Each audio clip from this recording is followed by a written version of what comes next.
Shalom, selamat malam jemaat semuanya. Mari bersama kita mempersiapkan diri kita masuk di dalam persekutuan doa malam pada hari ini. Mari kita mengambil saat teduh. Amin. Doa malam pada hari ini kita mulai dalam nama Bapa, Putra, dan Roh Kudus. Amin.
Mari kita masuk di dalam doa.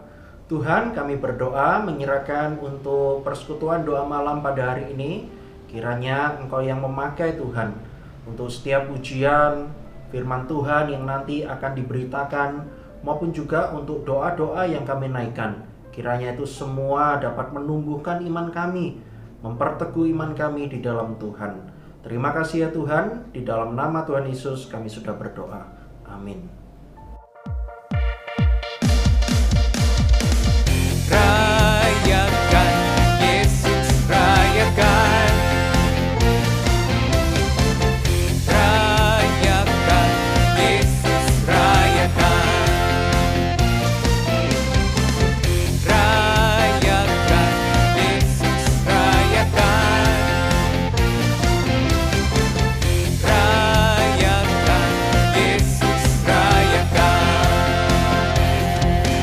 Dia bangkit dan hidup selamanya. Dia bangkit,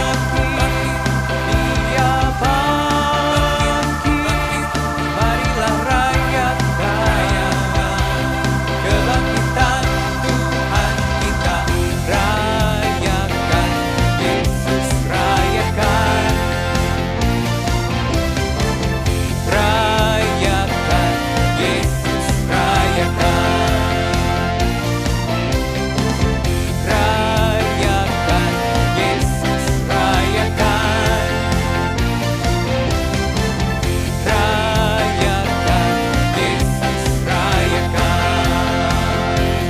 Dia bangkit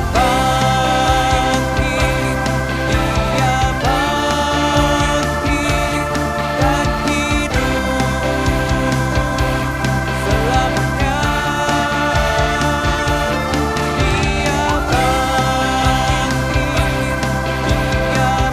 Dia bangkit, marilah rayakan kebangkitan Tuhan kita. Rayakan, Yesus rayakan. Rayakan, Yesus rayakan. Rayakan, Yesus rayakan. Rayakan, Yesus rayakan. Mari jemaat semua, kita akan mendengarkan Alkitab Suara yang terambil dari 1 Korintus pasal yang ke-15. Silakan bisa mendengar terlebih dahulu.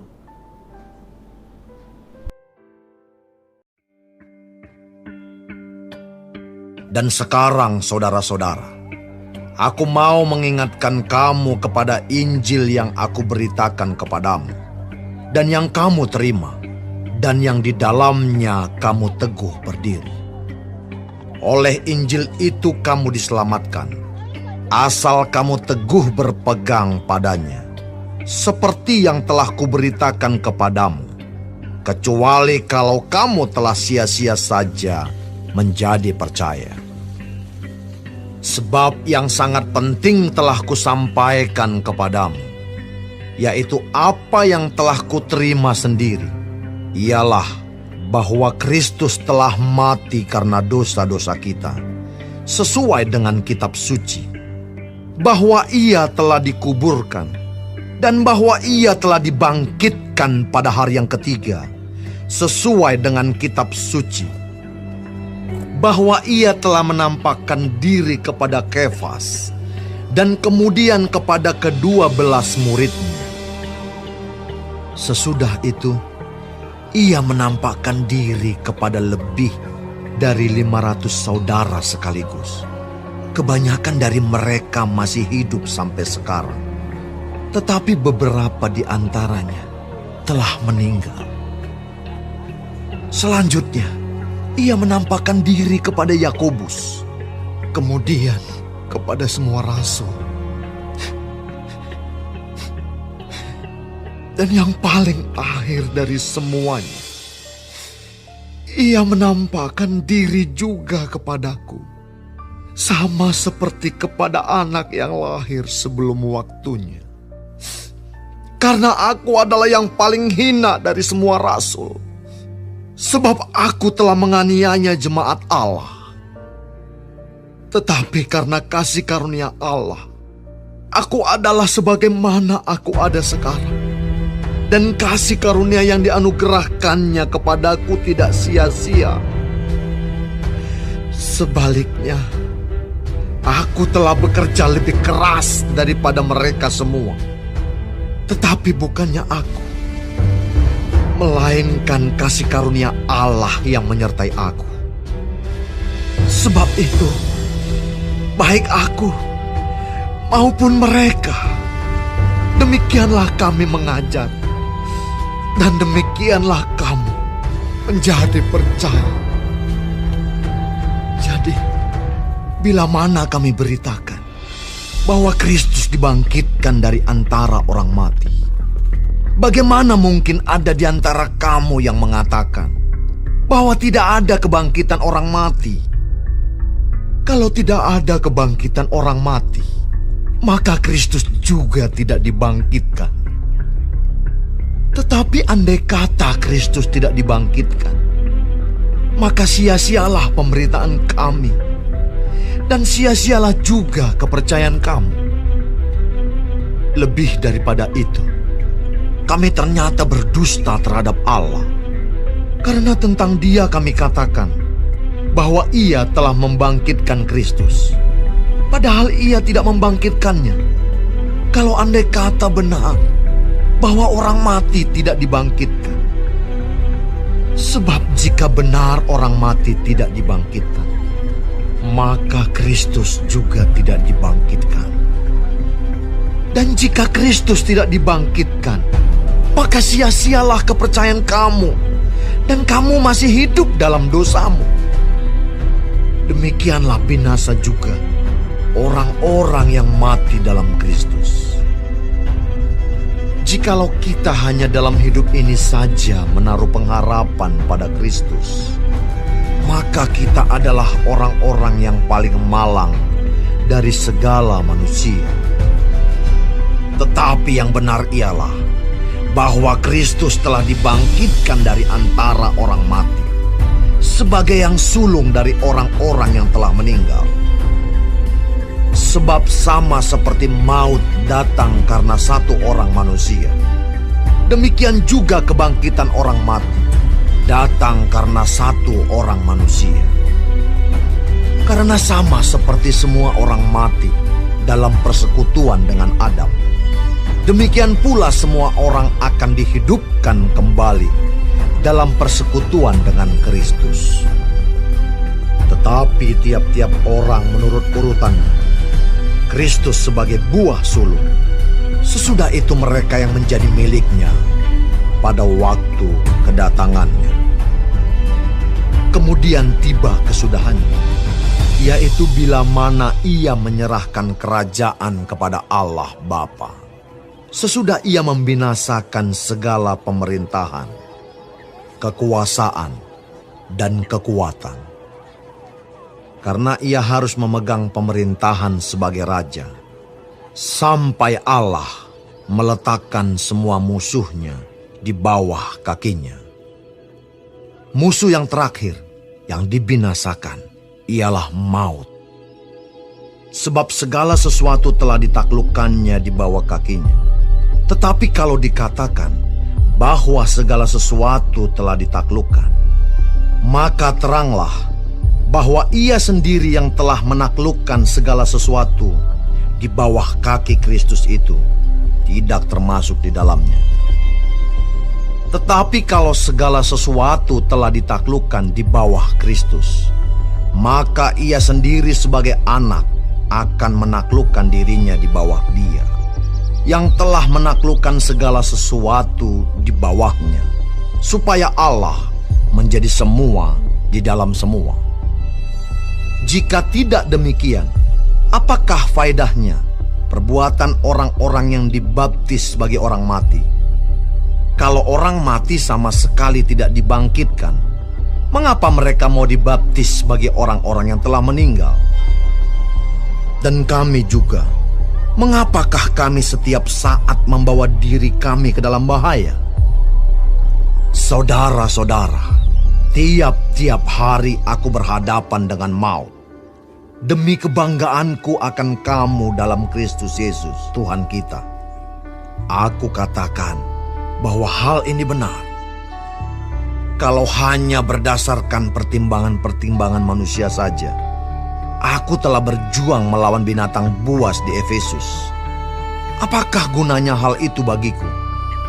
Jika orang mati tidak dibangkitkan, maka marilah kita makan dan minum, sebab besok kita mati. Janganlah kamu sesat. Pergaulan yang buruk merusakkan kebiasaan yang baik. Sadarlah kembali sebaik-baiknya, dan jangan berbuat dosa lagi. Ada di antara kamu yang tidak mengenal Allah. Hal ini kukatakan supaya kamu merasa malu. Tetapi mungkin ada orang yang bertanya, bagaimanakah orang mati dibangkitkan?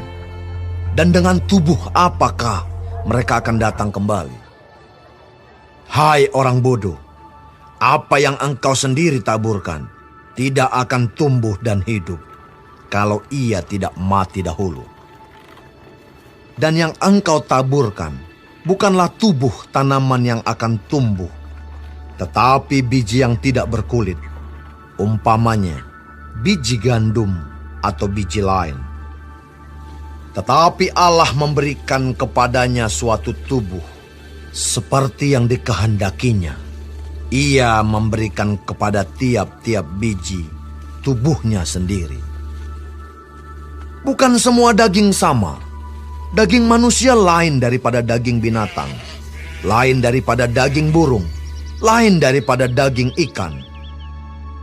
Ada tubuh sorgawi dan ada tubuh duniawi, tetapi kemuliaan tubuh sorgawi lain daripada kemuliaan tubuh duniawi. Kemuliaan matahari lain daripada kemuliaan bulan, dan kemuliaan bulan lain daripada kemuliaan bintang-bintang, dan kemuliaan bintang yang satu berbeda dengan kemuliaan bintang yang lain. Demikianlah pula halnya dengan kebangkitan orang mati. Ditaburkan dalam kebinasaan, dibangkitkan dalam ketidakbinasaan. Ditaburkan dalam kehinaan, dibangkitkan dalam kemuliaan. Ditaburkan dalam kelemahan, dibangkitkan dalam kekuatan. Yang ditaburkan adalah tubuh alamiah, yang dibangkitkan adalah tubuh rohania. Jika ada tubuh alamiah, maka ada pula tubuh rohania. Seperti ada tertulis, manusia pertama, Adam menjadi makhluk yang hidup, tetapi Adam yang akhir menjadi roh yang menghidupkan. Tetapi yang mula-mula datang bukanlah yang rohaniah, tetapi yang alamiah. Kemudian barulah datang yang rohaniah. Manusia pertama berasal dari debu tanah dan bersifat jasmani. Manusia kedua berasal dari surga. Makhluk-makhluk alamiah sama dengan dia yang berasal dari debu tanah. Dan makhluk-makhluk surgawi sama dengan dia yang berasal dari surga. Sama seperti kita telah memakai rupa dari yang alamiah, demikian pula kita akan memakai rupa dari yang surgawi. Saudara-saudara, inilah yang hendak kukatakan kepadamu, yaitu bahwa daging dan darah tidak mendapat bagian dalam kerajaan Allah, dan bahwa yang binasa tidak mendapat bagian dalam apa yang tidak binasa. Sesungguhnya, aku menyatakan kepadamu suatu rahasia. Kita tidak akan mati semuanya, tetapi kita semuanya akan diubah. Dalam sekejap mata, pada waktu bunyi nafiri yang terakhir. Sebab nafiri akan berbunyi, dan orang-orang mati akan dibangkitkan dalam keadaan yang tidak dapat binasa, dan kita semua akan diubah. Karena yang dapat binasa ini harus mengenakan yang tidak dapat binasa, dan yang dapat mati ini harus mengenakan yang tidak dapat mati. Dan sesudah yang dapat binasa ini mengenakan yang tidak dapat binasa, dan yang dapat mati ini mengenakan yang tidak dapat mati, maka akan genaplah firman Tuhan yang tertulis, maut telah ditelan dalam kemenangan. Hai maut, di manakah kemenanganmu? Hai maut, di manakah sengatmu? Sengat maut ialah dosa, dan kuasa dosa ialah hukum Taurat. Tetapi syukur kepada Allah yang telah memberikan kepada kita kemenangan oleh Yesus Kristus, Tuhan kita. Karena itu, saudara-saudaraku yang kekasih, berdirilah teguh, jangan goyah, dan giatlah selalu dalam pekerjaan Tuhan. Sebab kamu tahu bahwa dalam persekutuan dengan Tuhan, jerih payahmu tidak sia-sia.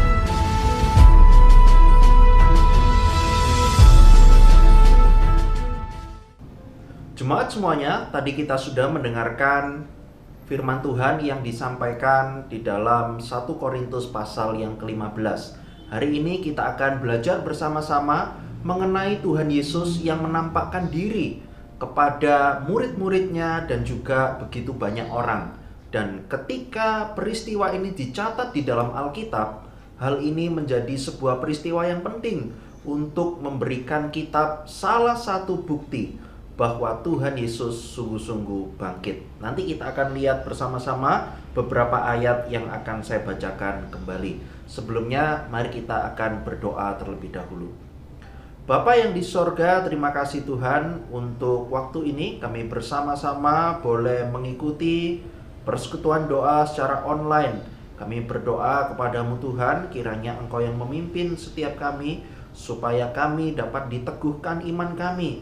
Ketika malam hari ini kami belajar bahwa ketika Tuhan Yesus sebelum naik ke sorga menampakkan diri selama 40 hari, hal ini menjadi sebuah peristiwa yang memperteguh iman kami bahwa kami betul-betul percaya bahwa Engkau sungguh-sungguh bangkit. Terima kasih Tuhan, di dalam nama Tuhan Yesus kami sudah berdoa. Amin. Saudara, saya akan bacakan kembali 1 Korintus 15 ayat 3 sampai 6. Ayat 3 sampai 6. Beginilah bunyi firman Tuhan. Sebab yang sangat penting telah kusampaikan kepadamu, yaitu apa yang telah kuterima sendiri, ialah bahwa Kristus telah mati karena dosa-dosa kita sesuai dengan kitab suci, bahwa Ia telah dikuburkan, dan bahwa Ia telah dibangkitkan pada hari yang ketiga sesuai dengan kitab suci, bahwa Ia telah menampakkan diri kepada Kefas dan kemudian kepada ke-12 muridnya. Sesudah itu Ia menampakkan diri kepada lebih dari 500 saudara sekaligus. Kebanyakan dari mereka masih hidup sampai sekarang, tetapi beberapa di antaranya telah meninggal. Demikianlah firman Tuhan. Saudara sekalian, kalau kita membaca di dalam 1 Korintus pasal yang ke-15 ini, khususnya dari ayat 3 sampai ayat yang ke-6, itu adalah intisari Injil, berita baik, Injil. Saudara sekalian, Injil itu mengajarkan setiap kita bahwa Kristus Yesus sudah mati karena dosa-dosa kita. Tetapi Dia tidak selamanya mati. Tetapi pada hari yang ketiga, yaitu Paskah, yang tanggal 17 April yang lalu kita rayakan bersama-sama. Pada saat itulah kita merayakan bahwa Yesus Kristus sudah bangkit, betul-betul bangkit untuk mengalahkan maut. Dan kebangkitan Kristus ini adalah sebagai kemenangan dirinya atas maut. Dan ketika kita percaya kepada Yesus yang bangkit itu, maka kita pun juga tidak mati selamanya. Kita pun juga akan turut dibangkitkan karena kita percaya Yesus Kristus yang bangkit. Saudara, inilah Injil, gospel, berita baik. Tetapi nyatanya saudara sekalian, ada begitu banyak orang yang tidak mau menerima kebenaran Injil, tidak mau menerima berita baik yang disampaikan dan ditawarkan kepada mereka, karena mereka adalah orang-orang yang berdosa. Ketika orang berdosa, maka tidak mungkin dirinya sendiri itu dapat menerima Injil melalui kekuatan dan kesadaran dirinya sendiri. Dan itulah yang seringkali dilakukan oleh begitu banyak orang. Saudara, saya mengambil sebuah contoh, yaitu ketika ada seorang anak kecil, anak sekolah minggu, yang ketika hari Minggu dia datang kepada salah satu guru sekolah minggunya sambil menangis. Dia berkata, "Lause, tolong. Selama beberapa hari yang lalu, ketika kita masuk di dalam perayaan Jumat Agung dan Paskah, selalu saja ada begitu banyak teman-teman di kelasnya atau bahkan kakak-kakak kelasnya yang selalu mengejek iman Kristennya." Anak sekolah minggu itu ternyata adalah seorang anak yang bersekolah bukan di sekolah Kristen, melainkan di sekolah negeri. Tentu saja di sekolah negeri mayoritas adalah anak-anak non-Kristen atau tidak percaya kepada Tuhan Yesus. Dan setiap tahun, sejak saya itu kelas 1 SD sampai sekarang kelas 6 SD. Ketika mau merayakan Jumat Agung dan juga Paskah, selalu saya diajak, "Kamu Kristen ya? Ngapain kamu itu percaya kepada yang namanya Tuhan Yesus? Tuhan Yesus itu siapa sih? Tuh lihat, kalau kamu lihat di buku-buku, Tuhan Yesus itu kan disalib kan, mati kan. Emang kamu mau tetap percaya bahwa Tuhanmu itu bangkit? Nggak mungkin. Kalau sudah disalib, kaki tangannya dipaku, lalu juga begitu banyak orang yang menyaksikan, sungguh-sungguh Yesus itu mati. Nggak mungkinlah dia itu bisa bangkit."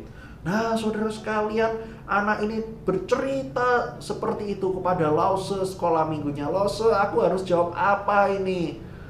Teman-temanku terus membuli aku, terus menghina aku, bahwa kamu percuma ke gereja. Kamu percuma beribadah kepada Tuhan Yesus setiap hari Minggu. Toh Tuhan Yesus itu kan mati." Nah, saudara sekalian, guru sekolah minggu itu akhirnya menjelaskan dengan sederhana dan pelan-pelan kepada anak ini, bahwa kalau kamu diejek seperti itu, ayo kok coba kamu jawab apa kepada teman-temanmu. Lalu anak sekolah minggu ini bilang, "Lause, saya tidak bisa jawab, karena saya pun juga tidak tahu jawabannya." Maka akhirnya guru sekolah minggu ini memberikan beberapa alasan bahwa kamu harus bisa jawab. "Nih, Lause kasih tahu ya, kamu ingat-ingat, kalau nanti kamu agak lupa, kamu catat sekarang ini, supaya nanti kalau ada temanmu lagi yang tanya, paling tidak kamu bisa menjawab atau bisa menjelaskan kepada mereka bahwa kamu percaya Tuhan Yesus itu tidak mati selamanya, tetapi Tuhan Yesus itu bangkit karena dia adalah Tuhan. Tuhan adalah seorang pribadi yang tidak bisa mati. Memang dia manusia, tetapi ingat, Tuhan Yesus itu pun juga adalah Tuhan. Dia mati bagi dosa-dosa kita, tetapi dia bangkit pada hari yang ketiga. Nah, coba kamu lihat ayat-ayat Alkitabnya. Kamu bisa enggak buktikan kalau Tuhan Yesus bangkit? Bisa loh, kan sudah ditulis di dalam Alkitab. Pokoknya saya percaya bahwa Tuhan Yesus bangkit. Mereka pun juga harus percaya kepada omongan saya. Wah, guru sekolah minggu ini kembali menjelaskan, "Iya, itu karena kamu punya iman." Tetapi coba bayangkan, ketika teman-temanmu tidak percaya kepada Tuhan Yesus, maka mereka pasti juga menolak Tuhan Yesus. Nah, tugasmu sekarang adalah kamu coba menjelaskan. Kamu kasih beberapa bukti-bukti bahwa Tuhan Yesus itu sungguh-sungguh bangkit. bukan bohong-bohongan bangkitnya. Enggak. Nah, kali ini Lose akan memberikan kamu beberapa bukti ya. Kamu nanti harus dapat menjelaskan kepada teman-temanmu. Nah, saudara sekalian, guru sekolah minggu ini memberikan beberapa bukti Yesus itu sudah bangkit. Salah satunya adalah Yesus menampakkan diri. Dan itulah yang akan kita pelajari bersama-sama pada malam hari ini. Saudara sekalian, apa yang dituliskan di dalam Alkitab, khususnya oleh Rasul Paulus, menjadi bukti penting bahwa Tuhan Yesus sungguh-sungguh bangkit.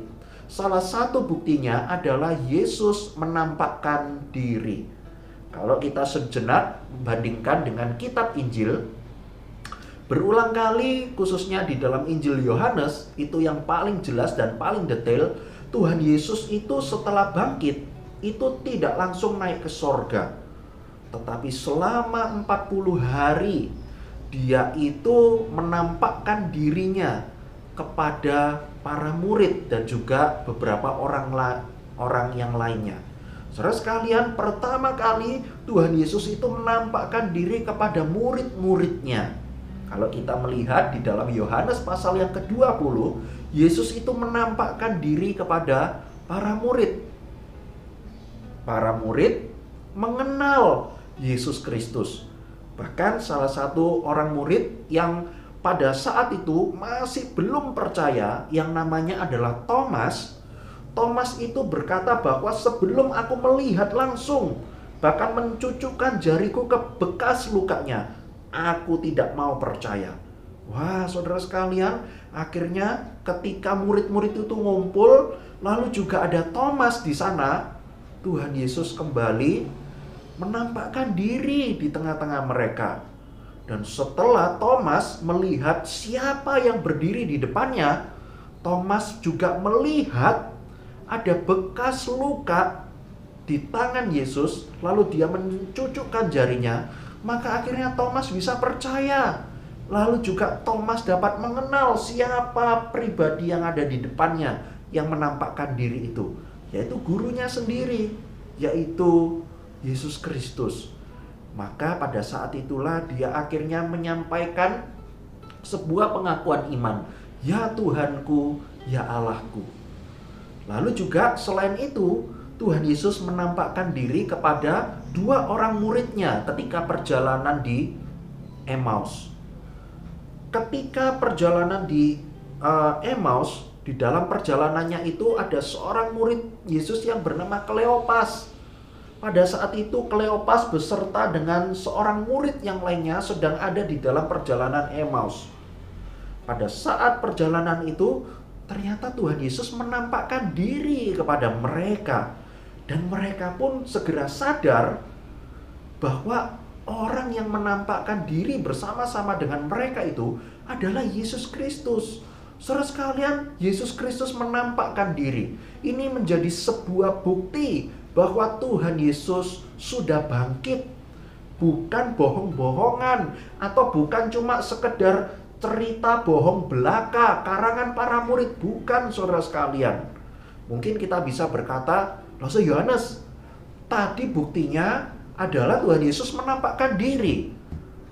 Tapi Rasul Yohanes juga harus lihat tuh, Tuhan Yesus kan tadi menampakkan diri kepada para murid, orang yang mengasihi Tuhan Yesus. Bisa saja loh, mereka itu bersengkongkol karena saking cintanya kepada Tuhan, bahkan supaya mereka tidak lagi takut kepada orang-orang Yahudi, mereka menyebarkan ajaran-ajaran bohong. Mereka mengadakan kesepakatan untuk mereka itu membuat sebuah cerita bahwa Yesus bangkit. Saudara sekalian, mungkin bisa seperti itu. Tetapi kita lihat, saudara sekalian, bukti itu semakin diperjelas dan dipertegas di dalam 1 Korintus pasal yang ke-15 ini. Siapa yang menulis? Yang menulis adalah Paulus, Rasul Paulus. Saudara sekalian, kita perlu ingat bahwa siapa Paulus itu. Kalau kita melihat di dalam ayat yang ke-9 sampai ayat yang ke-10, di situ dikatakan bahwa Rasul Paulus ini adalah orang yang dahulunya menganiaya jemaat Allah. Kalau tadi dikatakan, oh, yang menjadi saksi kebangkitan Kristus murid-muridnya sendiri. Wah iya, koncone dewek, pastilah ngata-ngatakan hal-hal yang baik. Tetapi saudara harus ingat, Rasul Paulus dulunya adalah seorang musuhnya Tuhan, seorang penganiaya jemaat Allah. Saudara sekalian, Paulus ini adalah penganiaya jemaat Allah. Tetapi ketika Paulus ini percaya bahwa Yesus bangkit, lalu dia menampakkan dirinya kepada Paulus ketika dia berjalan di kota Damsyik. Nah, saudara sekalian, pada saat itulah kita lebih percaya bahwa Paulus ini memberikan bukti yang sangat jelas bahwa Yesus itu menampakkan diri kepada dirinya. Nah, saudara sekalian, lalu juga dikatakan apa di dalam ayat-ayat yang di atasnya? Ayat 6 contohnya. Yesus itu menampakkan diri kepada 500 orang sekaligus. Bayangkan saudara, jumlah 500 orang sekaligus, bukan secara gantian ya, sekaligus secara bersamaan. Mereka semua melihat Tuhan Yesus di depan mereka yang bangkit menampakkan diri kepada mereka semua. Lalu mereka percaya, mereka bisa mengenal Tuhan Yesus itu. Maka hal ini menjadi bukti yang sangat kuat bahwa Tuhan Yesus sungguh-sungguh bangkit. Bahkan sebuah kalimat yang penting dikatakan begini, kebanyakan dari mereka masih hidup sampai sekarang. Saudara, kalimat ini sangat amat penting. Mengapa demikian? Dikatakan bahwa 500 orang itu, kebanyakan di antara mereka, artinya sebagian besar di antara mereka masih hidup sampai sekarang. Artinya adalah ketika Paulus ini berhasil menuliskan surat 1 Korintus, dibaca begitu banyak orang. Lalu kalau saja ada orang yang meragukan berita ini adalah berita yang sesuai dengan fakta dan sungguh-sungguh terjadi, maka orang yang melihat Tuhan Yesus secara langsung itu, kalau saja mereka itu percaya bahwa Paulus ini menulis berita bohong, mereka pasti bisa mengklarifikasi. Tetapi pada saat itu tidak ada satupun yang menganggap bahwa tulisan Paulus ini adalah tulisan yang bohong, melainkan tulisan yang betul-betul sesuai dengan fakta. Dan jikalau begitu banyak orang yang meragukan juga tulisan Paulus, maka sebagian besar di antara 500 orang itu dapat memberikan kesaksian yang sebenarnya bahwa Yesus sungguh-sungguh bangkit. Saudara sekalian, Yesus menampakkan diri menjadi sebuah peristiwa yang penting bagi kekristenan dan bagi kita semuanya, supaya kita percaya bahwa Yesus itu sungguh-sungguh bangkit. Pernahkah setiap kita mengalami peristiwa seperti anak sekolah minggu yang saya ceritakan tadi? Ada begitu banyak keluarga atau teman-teman kita yang mempertanyakan mengenai iman kita kepada Yesus Kristus. Seringkali mereka mempertanyakan bahwa mana bukti bahwa Yesus bangkit. Dan pada saat yang sama kita pun juga kesulitan untuk memberikan jawab kepada mereka, sehingga mereka akhirnya tidak mau percaya kepada Tuhan Yesus. Saudara, seberapa sering kita mengalami hal ini? Atau kita melihat kejadian ini dialami oleh orang lain? Saudara sekalian, firman Tuhan hari ini menolong setiap kita bahwa Tuhan Yesus sudah bangkit. Salah satu buktinya adalah Yesus menampakkan diri. Selain Yesus menampakkan diri, ada begitu banyak bukti-bukti yang lain. Nanti kapan-kapan kita akan cari waktu untuk belajar bersama-sama. Tetapi paling tidak malam hari ini, ketika Yesus Kristus menampakkan diri kepada begitu banyak orang, hal ini menjadi sebuah bukti yang kuat bahwa Tuhan Yesus bangkit. Saudara sekalian, ketika kita ditanya, marilah kita minta hikmat kepada Tuhan. Kita mau dipimpin oleh Roh Kudus untuk dapat mempertanggungjawabkan iman kita, supaya kita dapat menjadi teladan yang baik, membuat orang-orang lain yang dulunya tidak percaya kepada Tuhan Yesus, melalui jawaban-jawaban kita, melalui teladan hidup kita, mereka dapat mengenal Yesus Kristus dan bahkan dapat menerima Yesus Kristus sebagai Tuhan dan Juru Selamat mereka. Kiranya Roh Kudus menolong setiap kita, untuk setiap kita boleh hidup di dalam kebenaran dan membagikan kebenaran itu, kebenaran Injil, kepada orang lain. Mari kita berdoa. Bapa yang di sorga, terima kasih Tuhan.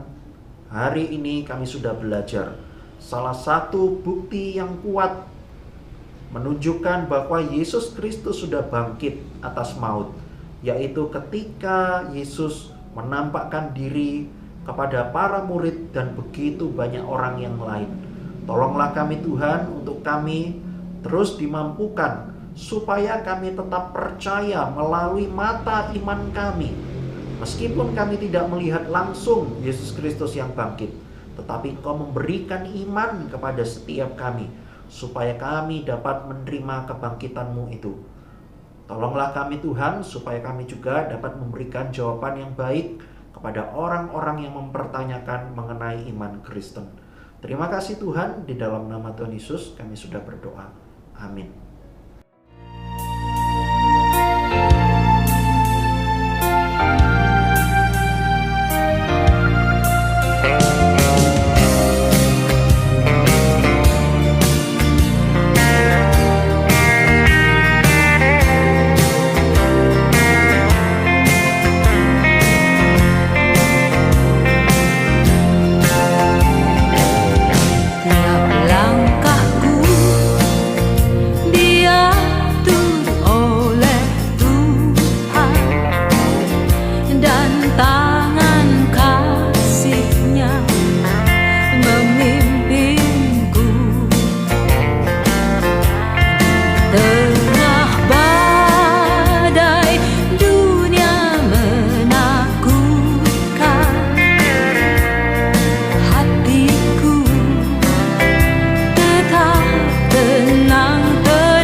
menjadi begitu cemas.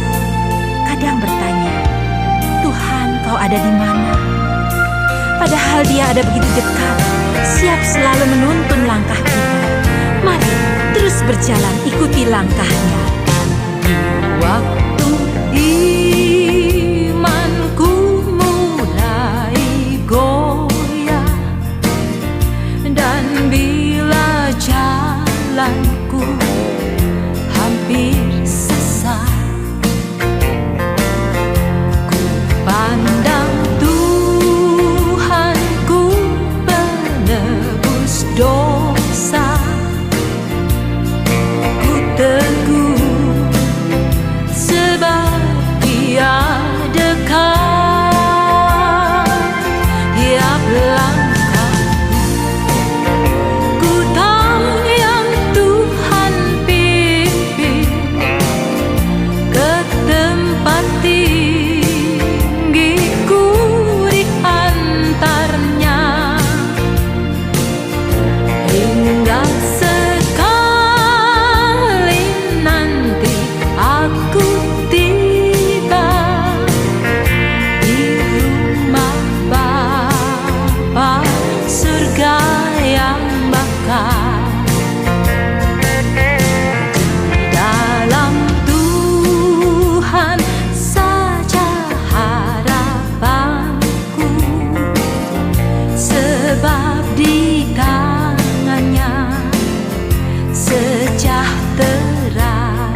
jemaat semua, pada malam hari ini kita akan melanjutkan dengan menaikkan beberapa pokok doa. Ada 3 pokok doa yang kita akan doakan bersama-sama. Saya akan memimpin, silakan Bapak Ibu jemaat semua dapat mengikuti secara online maupun juga berdoa masing-masing di rumah mengaminkan doa-doa saya ini. Saudara, ada 3 pokok doa yang akan kita doakan bersama-sama. Yang pertama, mari kita berdoa untuk prasidang Majelis GKT yang akan bersama-sama berkumpul tanggal 15 dan 16 Mei di Surabaya. Saudara sekalian, acara ini sebuah hal yang penting untuk para majelis dari semua gereja GKT yang ada di Indonesia ini dapat bersama-sama berkumpul pada hari tersebut di Surabaya untuk dapat membahas usulan-usulan untuk nanti bulan Juli sidang raya Sinode GKT. Saudara, mari kita juga berdoa menyerahkan untuk para panitia yang mempersiapkan acara ini supaya dapat mempersiapkan hotel, konsumsi, ataupun juga semua hal-hal yang diperlukan untuk dapat terselenggaranya acara ini supaya dapat berjalan dengan lancar dan juga baik.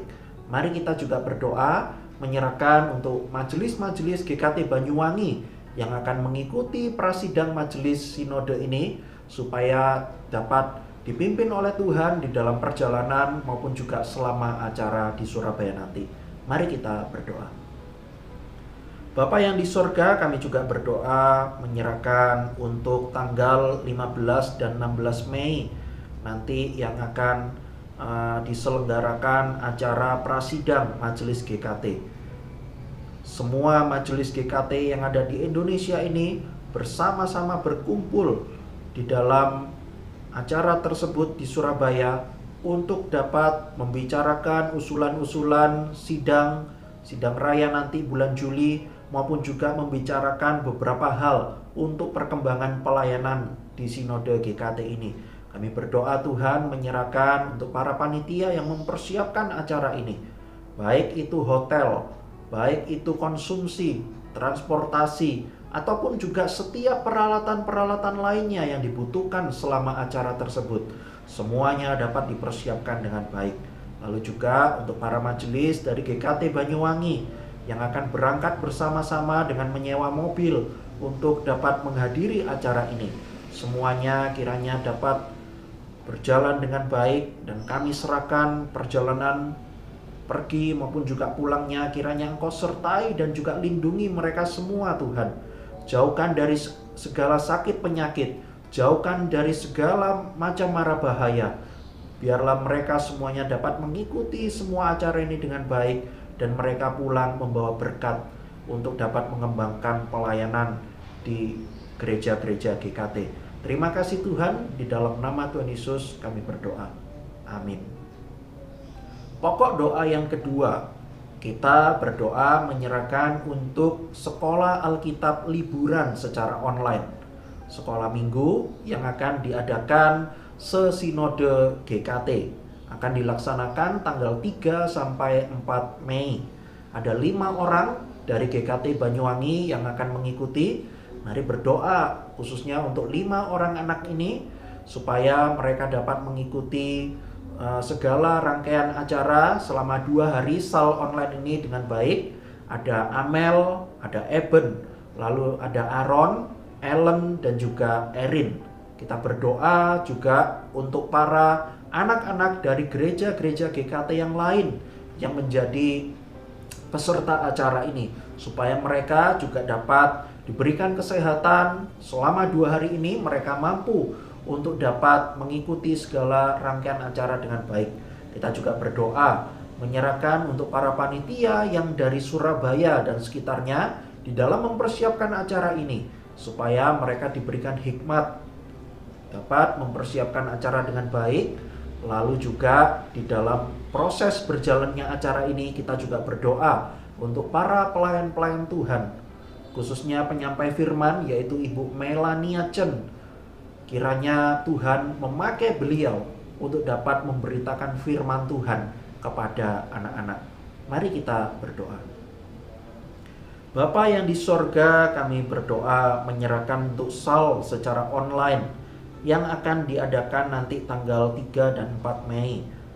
Kami berdoa Tuhan menyerahkan untuk para peserta anak-anak sekolah minggu dari semua gereja-gereja GKT, dan juga ada 5 anak dari GKT Banyuwangi yang mengikuti, supaya semua anak-anak ini dapat mempersiapkan diri mengikuti acara selama 2 hari ini dengan baik, sehingga mereka dapat membawa berkat melalui acara ini, sehingga mereka dapat diperteguh iman mereka untuk percaya kepada Tuhan Yesus. Kami juga mengingat para panitia dari Surabaya yang bekerja keras mempersiapkan acara ini. Kiranya Engkau yang menolong Tuhan. Di dalam setiap keterbatasan mereka, kiranya Engkau memberikan hikmat, Engkau pimpin, berikan jalan keluar ketika mereka menghadapi setiap kesulitan-kesulitan yang ada. Kami juga berdoa menyerahkan untuk Ibu Melania Chen yang akan melayani untuk menyampaikan firman Tuhan. Kiranya Engkau yang memakai beliau, diberikan hikmat, kuasa dari Roh Kudus-Mu Tuhan, supaya dapat menyampaikan firman-Mu dengan baik, dapat dimengerti oleh anak-anak. Terima kasih Tuhan, di dalam nama Tuhan Yesus kami sudah berdoa. Amin. Pokok doa yang ketiga, kita juga berdoa menyerahkan untuk masa-masa Lebaran ini. Saudara sekalian, nanti awal bulan Mei, bulan depan, itu Indonesia akan masuk di dalam suasana Lebaran. Ada begitu banyak warga atau masyarakat yang mudik. Selain mudik, ada yang berpergian, ada yang liburan, dan sebagainya. Jadi ada begitu banyak orang yang memakai transportasi, baik itu darat, laut, dan udara, itu dengan begitu banyaknya. Jadi ada begitu banyak perpindahan penduduk dari satu tempat ke tempat yang lain. Saudara, apa yang akan kita doakan? Kita doakan supaya semua dapat berjalan dengan baik. Seusai Lebaran, pandemi COVID-19 ini tidak meningkat, tetapi biarlah kita terus berdoa supaya semuanya ini dapat dilalui dengan aman dan nyaman. Pandemi tidak meningkat, sehingga nanti seusai Lebaran perekonomian dapat tetap berjalan dengan baik, peribadahan di gereja tetap berjalan dengan baik, kehidupan masyarakat juga dapat tetap berjalan dengan baik seperti sedia kala. Mari kita berdoa. Bapa yang di sorga, kami juga berdoa untuk nanti awal Mei bulan depan ini akan ada Lebaran. Dan kami tahu Tuhan, ketika Lebaran itu berjalan, begitu banyak orang masyarakat Indonesia yang akan berpindah dari satu tempat ke tempat yang lain untuk liburan, untuk mudik, ataupun juga di dalam urusan-urusan mereka masing-masing. Kami tahu Tuhan, begitu banyak bahaya yang akan menyertai ketika Lebaran tiba ini. Kami terus berdoa Tuhan, supaya pandemi tidak meningkat, semuanya dapat dikontrol dengan baik. Para masyarakat dapat tetap menjaga protokol kesehatan dengan baik, sehingga pandemi virus COVID-19 ini tidak meningkat. Kami terus berdoa Tuhan, supaya jemaat-jemaat GKT Banyuwangi secara khusus, yang mudik, yang pulang kampung, ataupun juga ketika berpergian ke luar kota, semuanya tetap Engkau jaga dan sertai. Berikan kesehatan bagi mereka semuanya, supaya semuanya dapat tetap ada di kondisi yang aman dan juga sehat. Terima kasih Tuhan, di dalam nama Tuhan Yesus kami berdoa. Amin. Demikian persekutuan doa pada malam hari ini telah selesai. Silakan mengambil saat teduh. Tuhan Yesus memberkati kita semuanya.